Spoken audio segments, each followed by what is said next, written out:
അപ്പോൾ ഇന്ന് നമ്മൾ ഈ വള്ളിച്ചീരയുടെ കുറച്ച് കാര്യങ്ങൾ എല്ലാവരും ചോദിച്ചിരുന്നു. നമ്മൾ കഴിഞ്ഞ ദിവസം വീഡിയോ ചെയ്തപ്പോൾ നമുക്ക് വള്ളിച്ചീര 2 തരത്തിലുണ്ട് കേട്ടോ. അതിൽ ചുമന്ന സ്റ്റെമ്പുള്ള വള്ളിച്ചീരയാണ് ഞാൻ അന്ന് കാട്ടിയത്. ഇതേപോലെ തന്നെ നമുക്കുള്ള വേറൊരു വള്ളിച്ചീരയാണ്. അതിൻ്റെ സ്റ്റെമ്പിൻ്റെ കളർ കണ്ടോ, പച്ച കളറാണ്. രണ്ടിനും പൂക്കളൊക്കെ ഒരേപോലെ. പൂക്കൾ എന്ന് വെച്ചാൽ ഇതുപോലൊരു സീഡ് ബെറി പോലെ നിറച്ച് സീഡായിട്ട് കണ്ടോ. ഇതിപ്പോൾ ദേ പച്ച സ്റ്റെമ്പിൻ്റെയാണ് കേട്ടോ കണ്ണ്.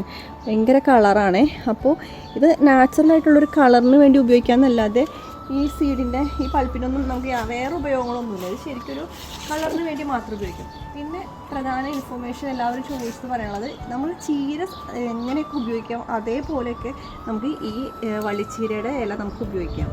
അതായത് ചീര തോരനുണ്ടാക്കും, പരിപ്പുണ്ടാക്കും. അതേപോലെ തന്നെ നമുക്ക് ഇതിൻ്റെ ഇല ഉപയോഗിച്ചിട്ട് നമുക്ക് എന്ത് വേണമെങ്കിലും ഉണ്ടാക്കാം.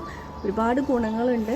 മെയിനായിട്ട് പറയാൻ വെച്ചാൽ അയൺ, കാൽസ്യം റിച്ച് ചെയ്തുകൊണ്ട് എല്ല് തേയ്മാനം പോലെയുള്ള എല്ലാ ബുദ്ധിമുട്ടുകൾക്കും നമ്മൾ ഭക്ഷണത്തിൽ ഉൾപ്പെടുത്തണമെങ്കിൽ നല്ലതാണ്.